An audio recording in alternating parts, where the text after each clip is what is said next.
Ever wonder why buying a house can feel like learning a new language?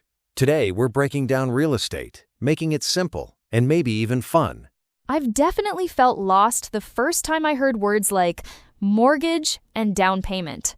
I'm Mary, and I'm excited to help you and your English feel at home in real estate.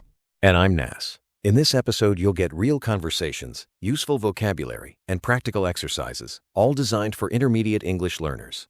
Here's our roadmap.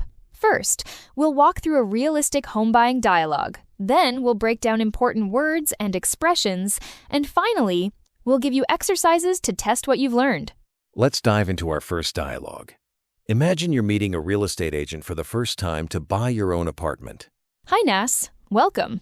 Are you looking for a house or an apartment today? Thanks, Mary. I'm interested in an apartment with 2 bedrooms, close to the city center. My budget is around $200,000. That's a good start. Do you already have a mortgage, or will you need help with financing? I'll need some help. I haven't applied for a mortgage yet. What's the first step? First, we'll talk to a bank to see how much you can borrow. Then, we'll look for apartments that fit your budget. Now let's go back and break down some of those words. Mary, let's start with mortgage. A mortgage is a special loan you get from the bank to help you buy a house or apartment. It's money you borrow, and you pay it back month by month. And what about down payment? That one confused me at first. The down payment is the amount of money you pay up front before the bank gives you the rest. Many banks ask for about 20% of the price. So if the apartment costs $200,000, the down payment would be $40,000, right? Exactly. And your budget is the total money you can spend. That helps your agent know what to show you. Let's talk about expressions. For example, Mary, you asked, do you already have a mortgage? Why is that useful?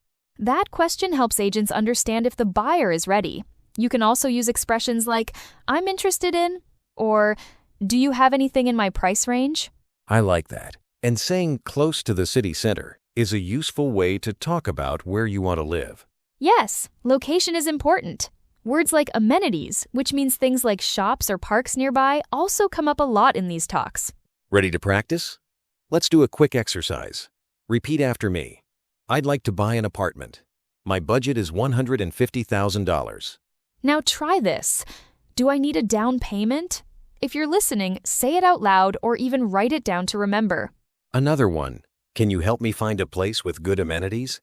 And how about, how much can I borrow from the bank? These are great practice phrases for real conversations.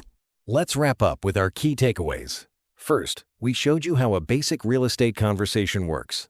Second, we explained important words like mortgage, down payment, and budget in simple English. Third, we practiced real phrases you need when talking to an agent or looking for a home. Now, your action step. Try using today's vocabulary the next time you talk about homes, or practice with a friend. And if you found this helpful, subscribe to our channel on YouTube so you don't miss our next episode. We can't wait to help you keep improving your English, and maybe your dream home is just around the corner. See you next time.